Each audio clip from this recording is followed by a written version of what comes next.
some of the things still our government has curated, but now, and it's not actually solving the problems that it was legislatively mandated. Sure. Or it solve. So now today, and then Like the 350 grants. Yeah, exactly. The 350 grants. Yeah, it's like, what are we doing? We are not actually teaching you how to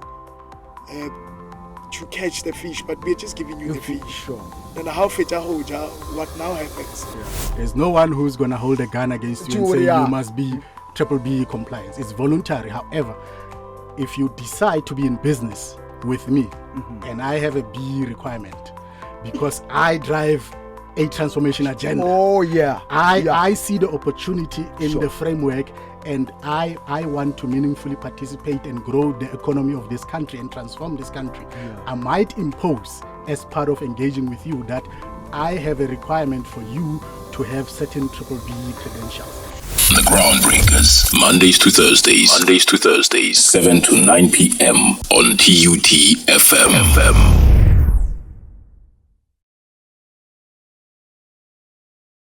18 minutes after the hour, 7 o'clock, you are still listening to TUTFM 96.2, amplifying voices, empowering lives.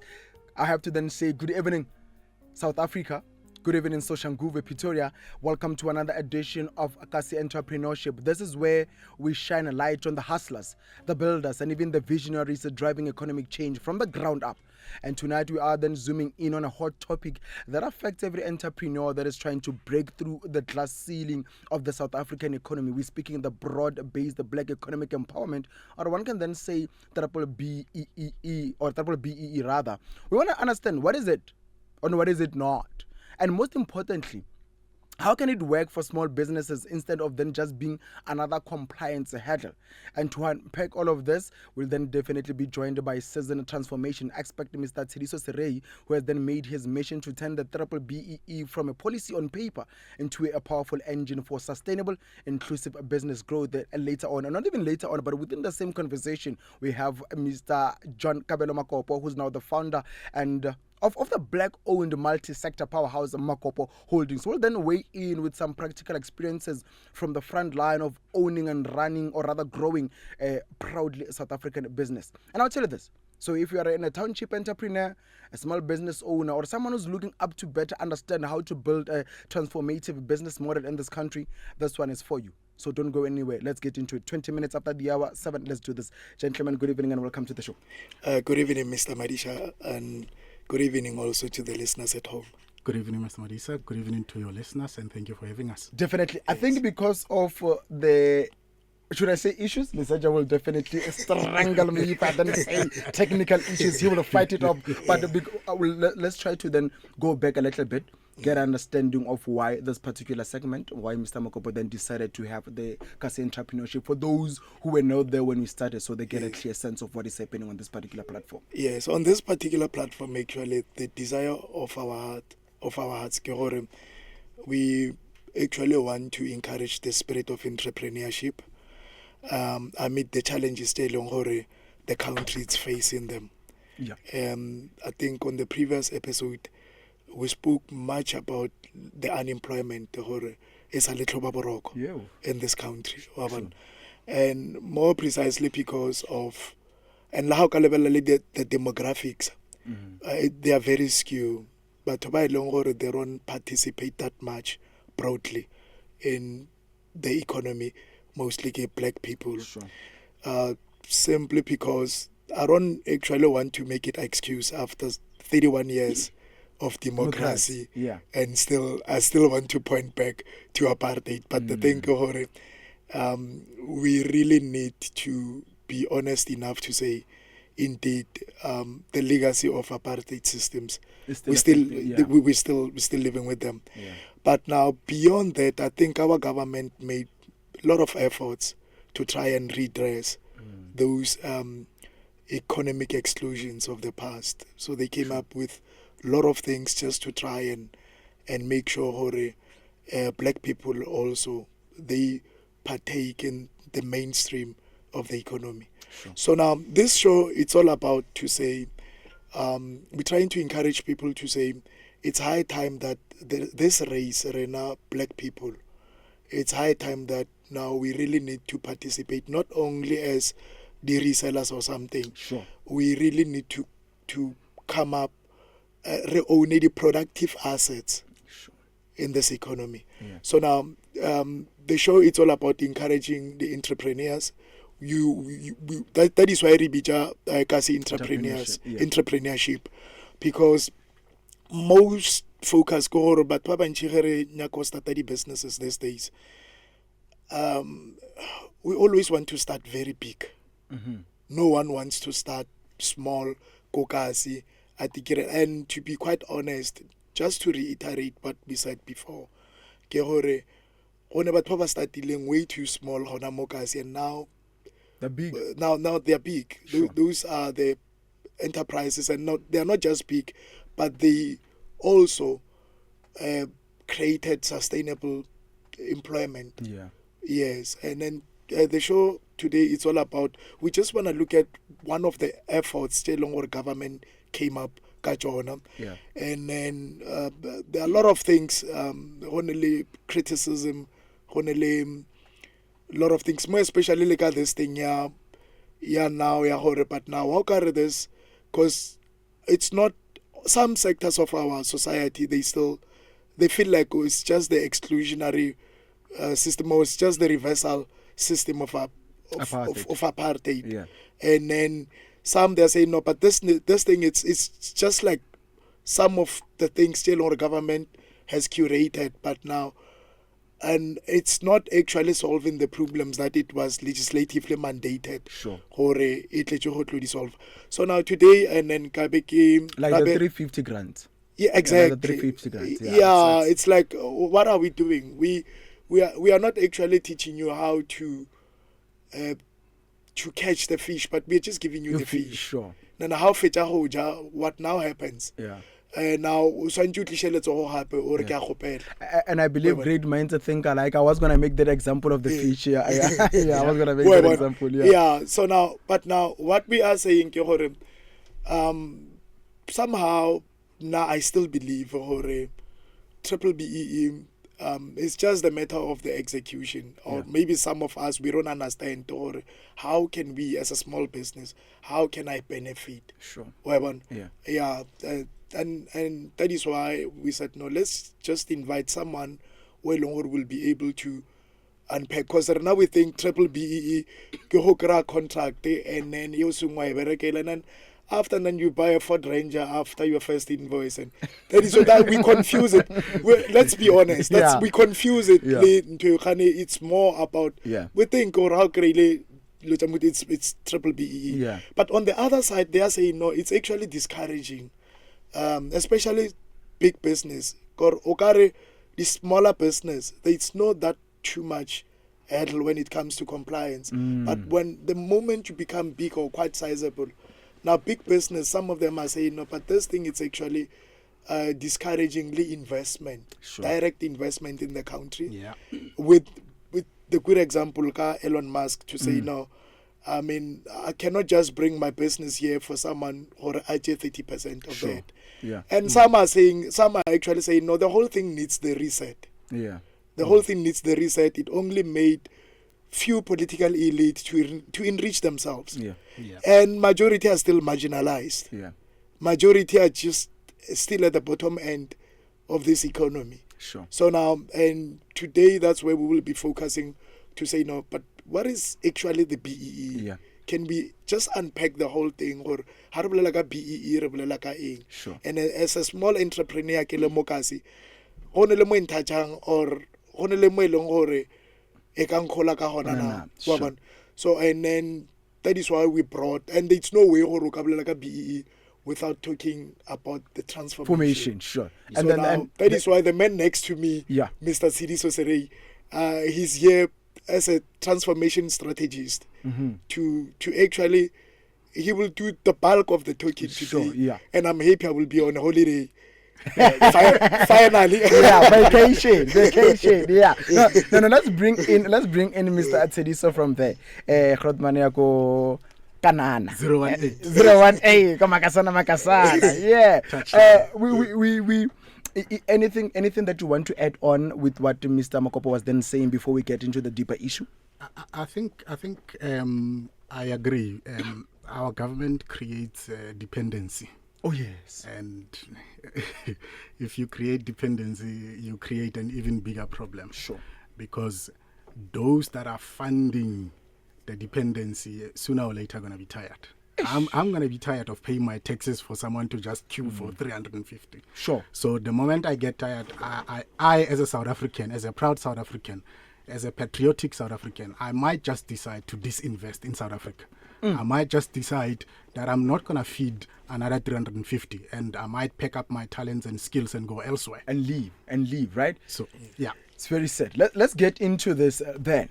We're speaking the broad-based black economic empowerment. A lot of people are saying it is often misunderstood. I was speaking to Bakeng Obrimo Kezi before he handed over me the South City and was saying, yeah. I thank you for that. He's actually thanking us for that conversation because he's then saying, yeah, but it's true. A lot of people are misunderstanding it, especially at grassroots level, like you did mention, Mr. Makopo. Yes. I want to understand, before we dive deep into the issue, you as a transformation specialist, how would you define this particular program? It's in its true form, and what principles does it stand on? Okay. So the broad-based black economic empowerment, there's an act of 2003. Okay. And so I don't want to lie and use my own words. Yeah. I'm going to read from the act itself. Yeah. And this act, it says here, to establish a legislative framework for the promotion of black economic empowerment. Then it talks about to empower the minister to issue codes and what. But I want to focus on the first part of it. It says to establish a legislative framework for the promotion of black economic empowerment. Yeah. From that definition, it's a legislative framework, and it seeks to promote. Yeah. And what does promotion mean? It's advertising. Definitely. Yeah. It's lobbying. Lobbying for what? Black economic empowerment. Black economic empowerment. So from that preamble, it is clear that it's just a legislative framework that seeks to lobby the country to move towards including more black people within the economy. Sure. As Morana Makopo mentioned, that the previous system, most black people were excluded from there. So now it is clear that it's not a forceful law. It does not say to force business or to force government. It says to promote. To assist, rather. To promote, to assist. Yeah. So I think it's very important that we first understand that it's a piece of framework that is there to assist, to facilitate. So now when it's there to facilitate, it is voluntary. Sure. And when it's voluntary, there are willing participants, because there are those who believe in the message of the promotional message of black economic empowerment. Sure. And there are those who don't believe. There are those who genuinely believe, everybody's equal, fine. So why should we bother? Sure. So I think I'm gonna pause from there in terms of defining what it is. Yeah. But then we'll then bring in the question of to then say, how has the implementation and the purpose of it shifted over time, especially in the context of empowering small enterprises? So let's go back a little bit. Sure.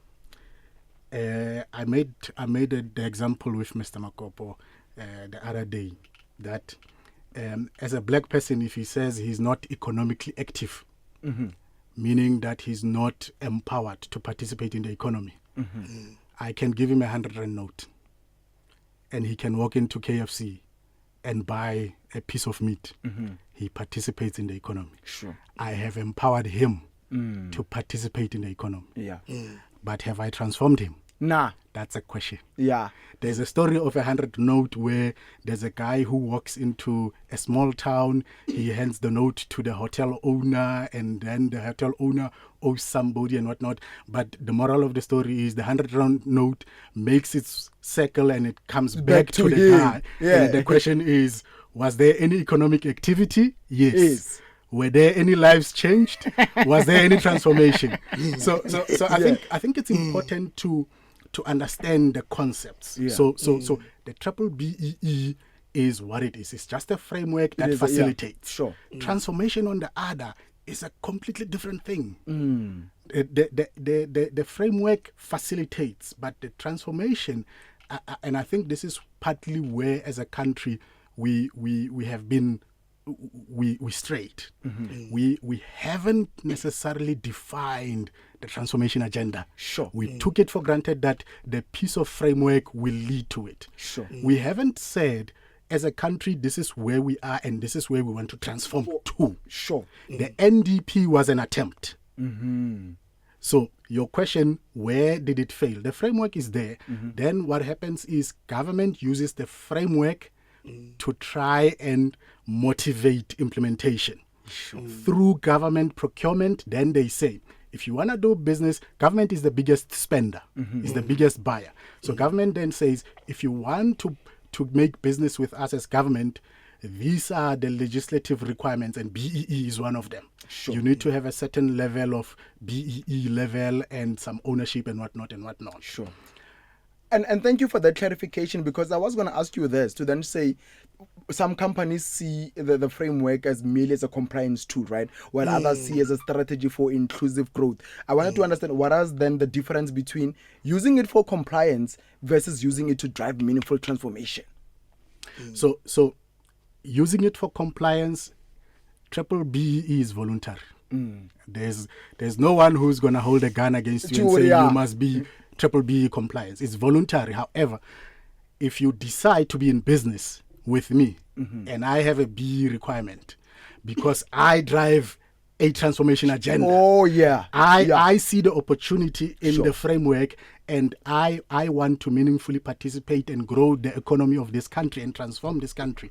I might impose, as part of engaging with you, that I have a requirement for you to have certain BBBEE credentials as per the framework. You decide if you want to or not. No, I understand. I understand. Definitely understand. I just wanna come in there, because a lot of companies, to be quite honest, if it was not the issue or government but the conditions on certain transactions, to be quite honest with you, I don't think most of them nebatlo comply with the BEE. Let's say maybe I have a steel industry, or maybe I'm producing certain things, maybe some building material in the construction sector, and then now government, let's say maybe push this thing, infrastructure development drive, and then they are saying during the budget speech, maybe we are going to spend 900 billion on our infrastructure to try and attract the investment in the country, because the investment to be here also, our infrastructure as well talks to that.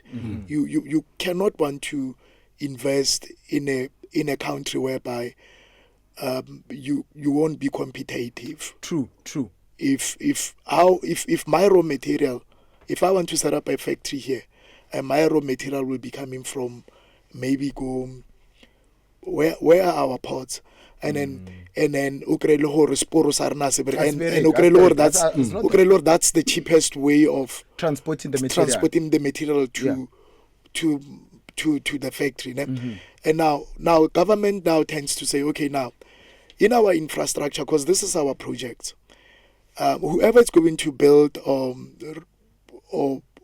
fix our infrastructure, these are the requirements.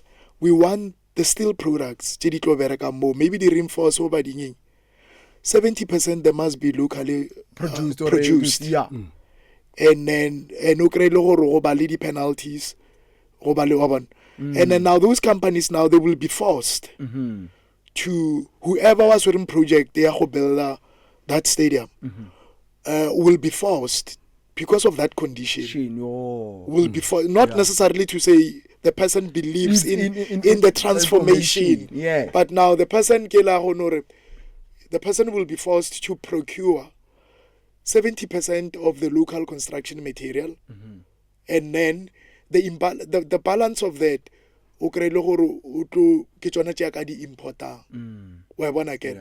yes, and then I think that's where the problem is. It was not supposed to be a voluntary thing if we are really serious about transformation. Yes. It should have been done and enforced. As we speak right now, we've got a lot of industries, or sectors, and very strategic sectors of this economy, they are untransformed. There's resistance, there's pushback in those industries, and they are untransformed. I will give you a practical example, maybe with a logistic sector. Logistic sector, it's quite systematic, very central to, you can't even grow the economy or recapitalize or reindustrialize or do anything without proper logistic sector, because you need to move goods around, the raw materials and stuff. And then in the logistic or in the transport sector, this is what they do. They are saying, for you to be able to transport for us, this is the minimum requirement. Tracker, you must come with a tracker, air condition also. And then it must not be 4-year-old truck. It has to be new. It has to be new. And anything less than 4 years, even the second hand, it's over $1 million, 1.6 million or so. Sure. The new one maybe 3 million or 2 million. Sure. I get it. And then now that's the first barrier. And then they say we don't want to associate ourselves with someone who has the capacity. Do you have the capacity now to can even, because we don't want disruptions. Sure. Now, you must have the minimum 30 trucks of this condition. If you don't have it, yeah, they actually, no, we don't want black person here. Yeah. Let's be honest. Yeah. Let's just be honest. Sure. When we're still starting it out. When you're still starting it out. Sure. And another thing, I've been in a lot of industries who try in this industry. Even the banks, when you approach them, they talk this transformation thing from, I don't know, maybe as a PR thing. But to be honest, sometimes you feel like le birth certificate. Birth certificate clinic. Clinic. The way paperwork. Sure, Mr. Makopo, hold it there. It's getting hot in here. You know what? 20 minutes before the hour, 8 o'clock, you can follow us on our social media platforms. We are live on Facebook. It is TUTFM 96.2. We're taking a very quick ad break. When we come back from that, we want to look in terms of connecting the BBBEE to townships and even small businesses. Going to look into a couple of issues that are there. Don't go anywhere. We take a quick ad break. We'll be back after this. Make that 18 minutes before the hour, 8 o'clock. You know, still listening to TUTFM 96.2, Amplifying Voices, Empowering Lives. And this is Kasi Entrepreneurship, the second episode. And tonight we're speaking how to empower small businesses through the BBBEE. And for that particular conversation is Mr. Tediso Serei and Mr. Makopo coming in all the way from Makopo Holdings. And we're bringing in this particular conversation, Serei, to then say, in townships, Makasana, also rural areas called the Bundu. So small businesses are often disconnected from the policy level conversations. I want to bring in this particular question to then say, how relevant is the BBBEE to entrepreneurs actually in the Kasi economy, and how can they engage with it meaningfully so? Yeah. I think BBBEE is very much relevant. Sure. To all the corners of our society. The spirit of the legislation is to redress imbalances of the past, to try and push us into a more equal society. As much as there is skepticism and negative feedback around the topic, there are entities that believe in the spirit of BBBEE. Insignis is one such entity that believes. There are many large entities, listed entities that believe in the spirit of BBBEE.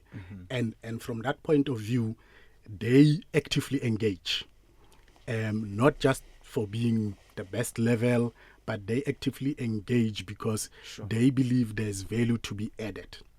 And how is it relevant then to a Kasi entrepreneur? One, government advertises tenders every day, be it at local or at regional or wherever. I said government is the biggest buyer. Yeah. And if you wanted to do business with government, then government imposes certain criteria, including BEE. Yeah. So as a Kasi entrepreneur, if you put your ear on the ground, government is looking for people to clean the streets. Government is looking for people to fix the street lights and stuff like that. However, there's other challenges that have crept in that we will go into some other time. Yeah.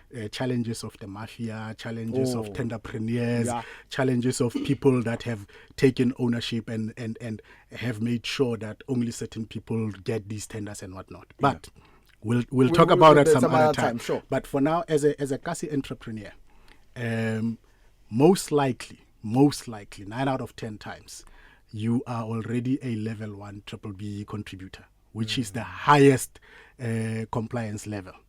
Now, if you've got that in place, you go look for opportunities, right? Either with government or with any of the corporates around you. Some of the large ones are in our townships. They are in containers. Some are in actual buildings. There's malls in our townships. Definitely. And these big corporates are there.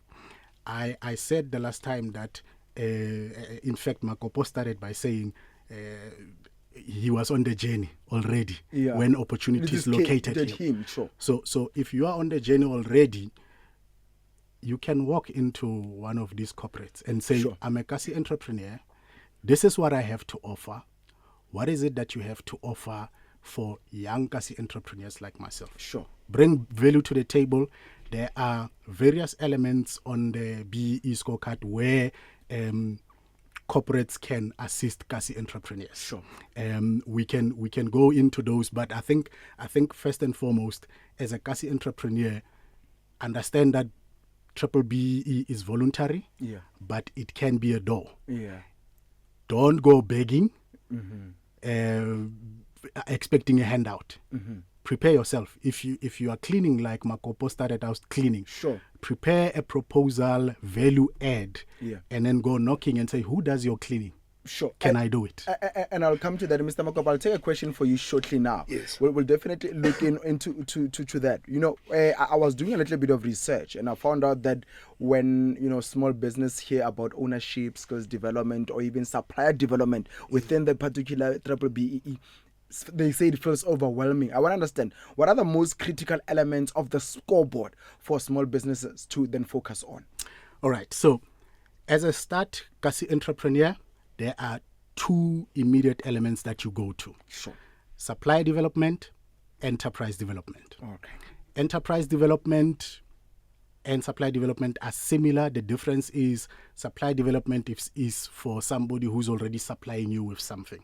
Enterprise development is for somebody who's not supplying you with anything. So now, I want to do cleaning for one of these big companies in the mall. Sure. I prepare my value proposition. I knock onto their door and I say, I'm not yet your supplier.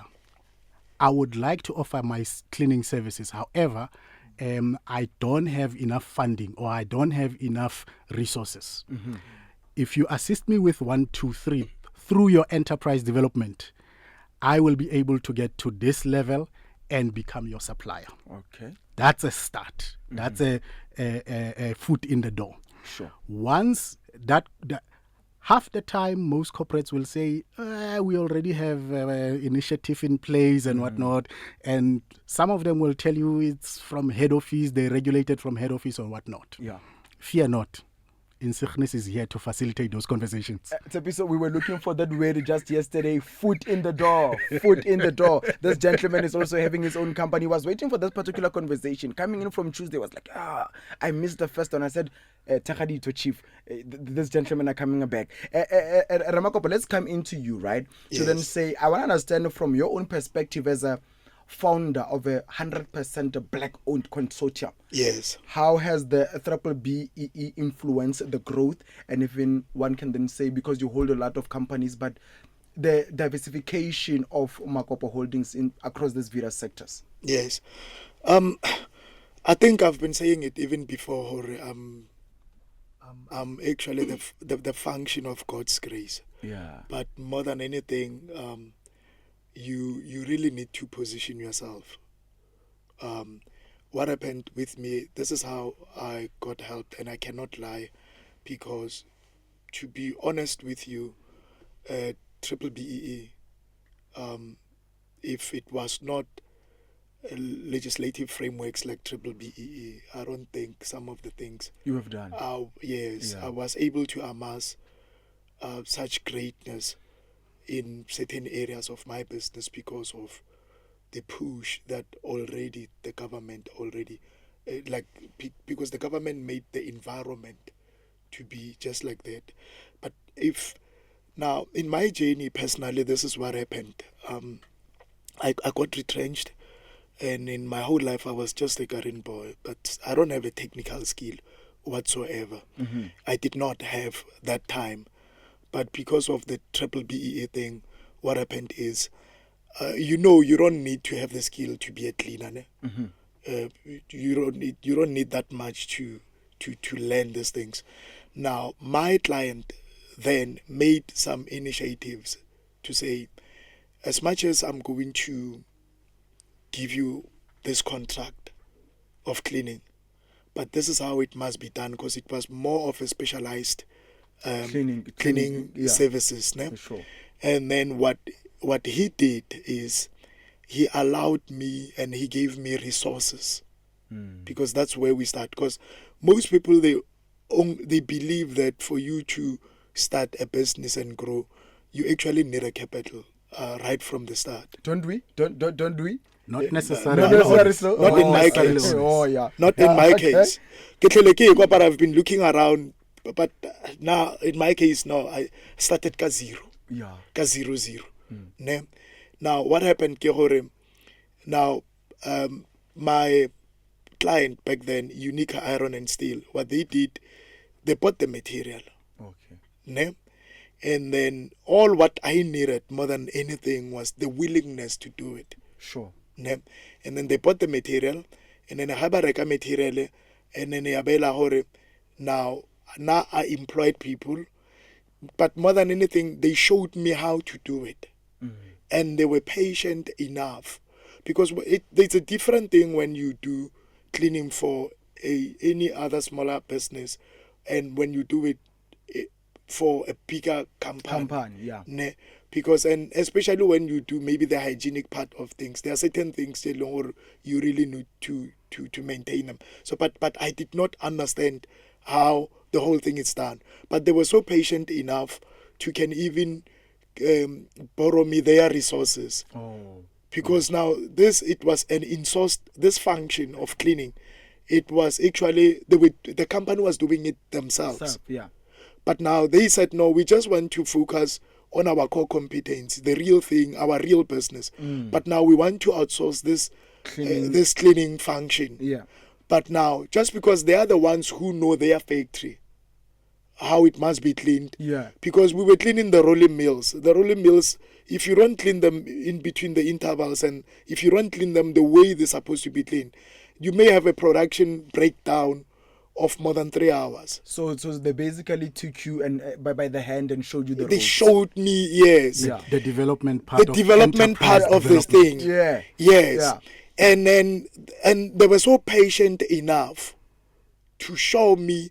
And then when I was coming all right, then they said to me, you know what, we are having some challenges and issues, and we really don't want to focus on, we have, as a big company, we generate a lot of waste. Sure. We generate a lot of waste during production time. So now, some of this waste, they are so hazardous. And some are just general waste. And some, now as a company, as a corporate citizen, they need to be very responsible when it comes to how they manage their waste. Yeah. Yes. Yeah. But me coming from Kokasi as Mutu Fela, I did not even understand the waste management. Yes. Now, but all what they did, they had their own environmental department. Sure. Now that department took me by the hand, and they showed me, and they taught me, they were teaching me. We had meetings weekly with my workers and teaching them to say, how kabana leshela in the factory, linele oil, if the mechanic was working on a forklift, just know le oil contaminated. And then highly oil contaminated, you cannot place that cloth anywhere else in the factory. Now this is how you must keep that cloth. This is how you must do it. And if even the floors, if are oil contaminated, when you clean them, and if you're going to use a chemical, this is type of the chemical, this is the gear that your employee or yourself you must wear. That's how they took me through until they actually taught me how to do the waste management. And then Mr. Madisa, then I was able to actually copy the whole thing and replicate. Then I went to other three more companies. I went to Vir Steel Mills, I went to Pioneer Metals, then I went to India Steel. Then I offered the same service. Then I employed more people. That's how number one, they gave me access to finance, then access to the market as well. But also they transformed me as a small cleaning company. They gave me the knowledge, the technical know-how, how to do it. So that was the first experience. Definitely. Yes. Unlike us, now let's tell a little of our speech. No, but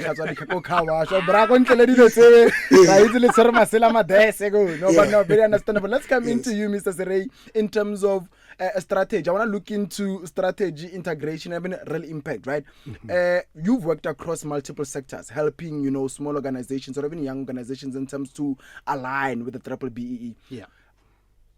What should then a small business BEE strategy look like if they want to grow sustainably? So, like Tsepiso, for instance, here's a media company. One would then say he's at the level of them, like a low scale. Number one, like the number one you said.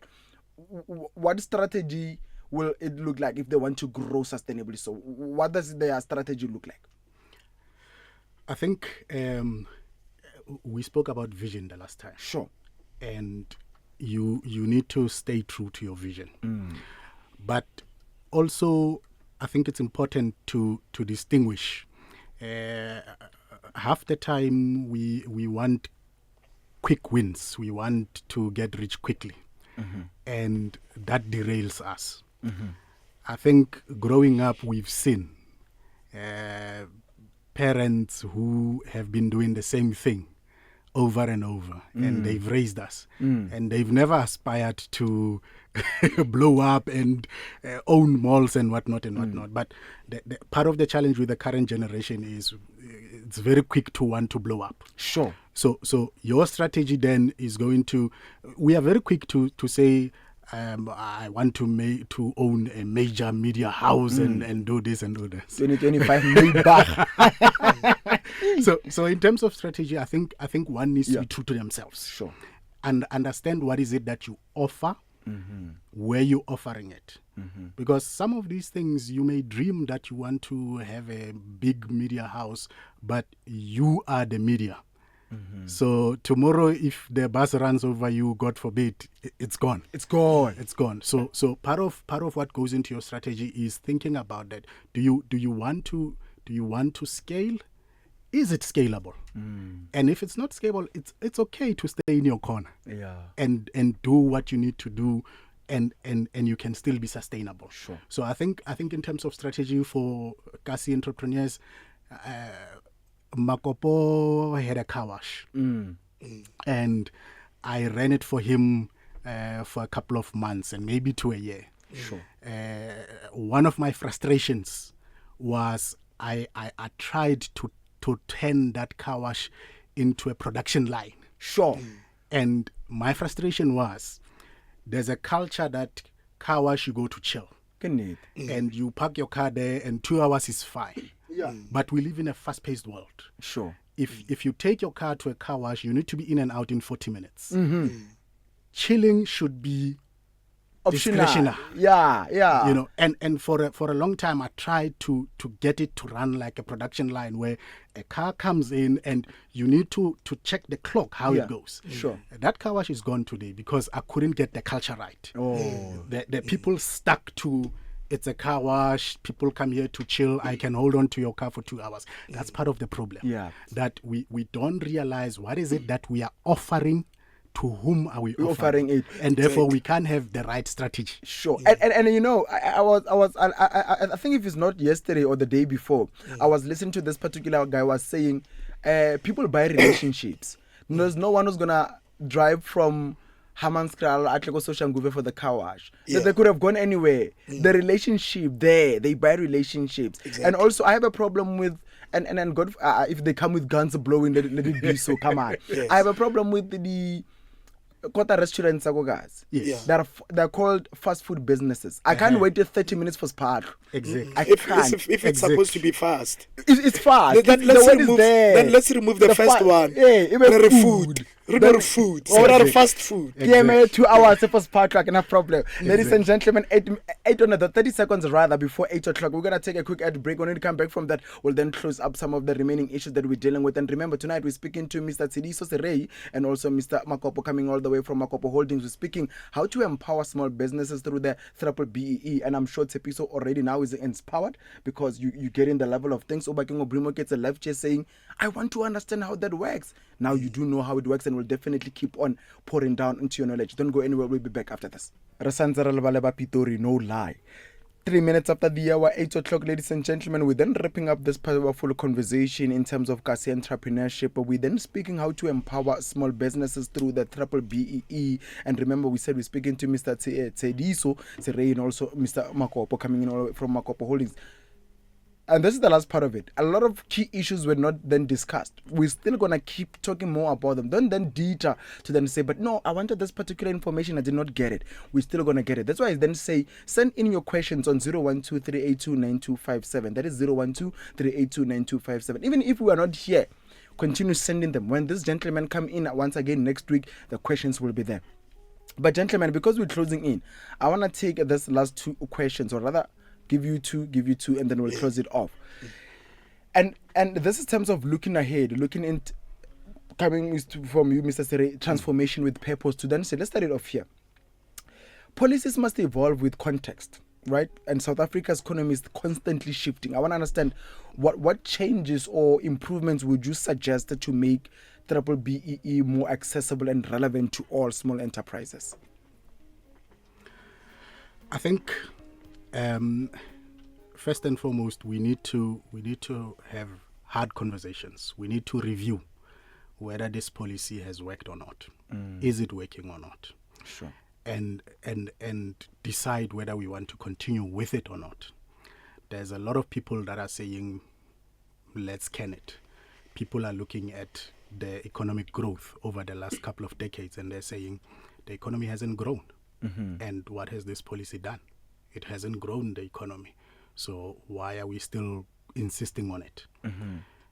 But when you look at the spirit and the intent to redress, there are malls in the townships. Yeah. Which means economic participation. Yeah. Because of the very same policy. Sure. So when you look around, you drive around the highways, there are more cars. When you walk into corporate offices, you find a lot of black executives who otherwise may not have been there had it not been for this legislation. And record that we are traffic. So I think what needs to change, what would change, I would say we've missed an opportunity with the National Development Plan. We've missed an opportunity. There are some statements in there. There are some lovely targets in there. There are specific actions that we aspire to do. We missed an opportunity because nobody actually followed. Nobody actually made sure that we do those things.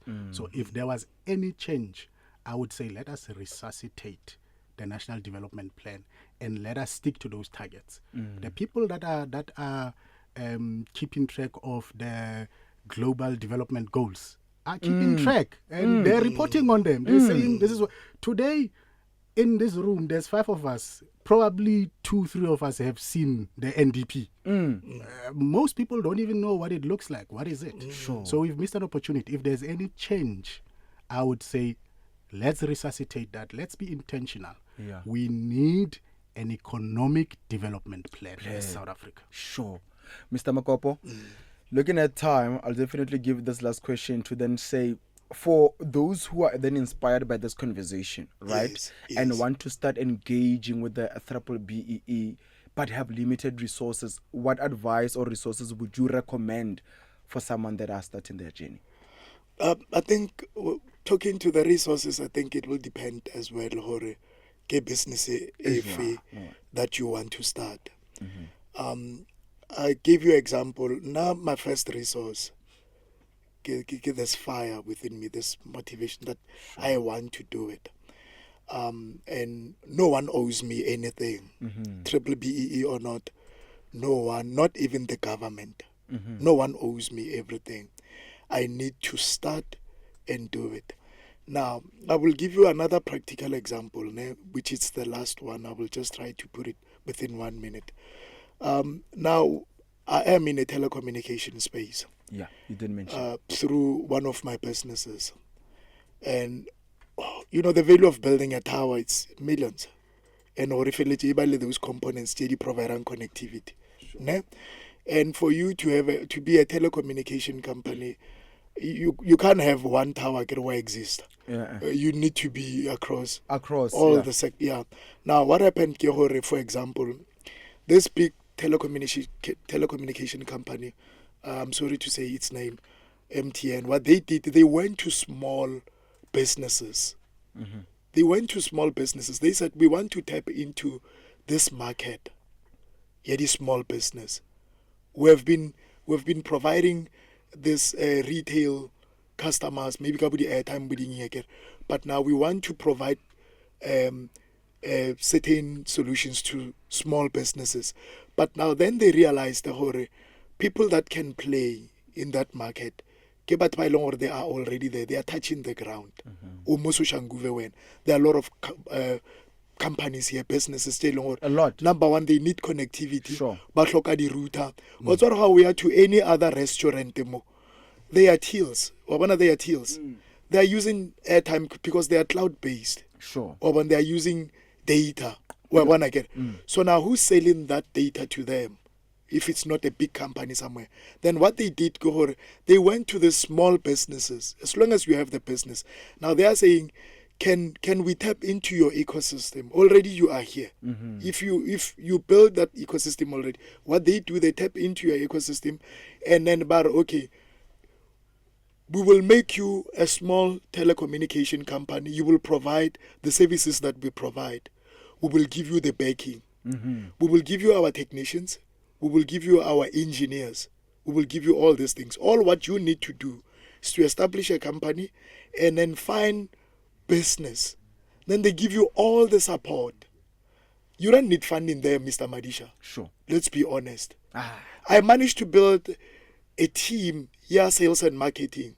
We are selling to schools. We are selling to big companies. Another practical example. You are God's favorite child. You don't really. These opportunities, they will find you. Sure. Now this show, it's all about to say, no, can we stand up and do something?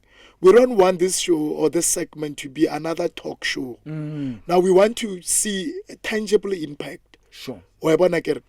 That's another example. And then all what I do, I get the customer, we put the lines, maybe for the whole entire university, and it's wired everything. In that transaction, I've got certain commission as a small business. I'm paying my employees. Am I not participating now in the economy? You are. I am. You are even transforming. I think we really need to. I understand the whole thing also but it's one of the transformations, it's one of the empowerment, one of the things that we need to look at the BEE, triple BEE from that angle. Sure. Now I do have access to finance, I do have access to the market, I don't even need to go, even the risk part, they removed the whole risk part. Now, so when I have already laptop license study Microsoft leading, no. What they do, as long as TUT needs the licenses or they need to renew their Microsoft licenses, and as MTN, we will back you. We will give you everything that TUT needs. Sure. All what you do now, you will realize the commission. Now it's a transaction, it's done. Sure. Definitely. Very beautifully said. I think the show, in my closing, the show, in the next few coming days, we still need to unpack the issue. Like I said, the very next episode. Sure, yeah. But I think we still need to go back and unpack the whole BBBEE thing before we can just throw it to the dustbins and say, no, it does not work. Yeah. I think somehow it does work for those companies that they believe in the transformation of black businesses and the transformation of where, because some of them are multipliers. Some of these companies, they multiply themselves into us as small businesses. And I'm sorry to take so much of your time, but I think we will still continue on this journey. But now we will make some announcements. But now, Mr. Madisa, we are so intentional about making the impact. Let this show before duration we see tangible impact. We see the real things. Someone must come here and say, I did not start, but when I started listening to the show, here I am. And definitely we're going for that. Yes. Mr. Serey, 30 seconds closing off, and we close this particular segment next week. So to add to what Mr. Makopo is saying about the impact we want to drive, as in Sickness, we want to demonstrate our commitment. So what we would like to do is to offer 3 Kasi entrepreneurs from Soshanguve access to household cleaning material to the value of 5,000 rands each. Sure. Okay, yeah. What do you need to do? You need to send us a short video telling us who you are, what are you currently selling, be it product or service, and why should you be considered for this opportunity. Where we are going with this is we want to journey with these 3 entrepreneurs. They will come, we will do the vetting in collaboration with you, and when this show continues, they need to come here and tell their stories. Exactly. Yeah. As Kasi entrepreneurs. So it's sending a very short video. Why? Who you are, what are you selling, what are you, whatever service there is it, and why should it be you? Why should it be you? And it's a very tough question. Even in interviews we failed, but I'm gonna why should it be you? And we will then announce through your platforms where to submit and whatnot. Sure, definitely. Gentlemen, because we're running out of time, let me say thank you so much for making time to speak with me this evening. This conversation does not end here. Let's meet again once next week, and until we are done. The Groundbreakers, Mondays to Thursdays, 7 to 9 p.m. on TUTFM.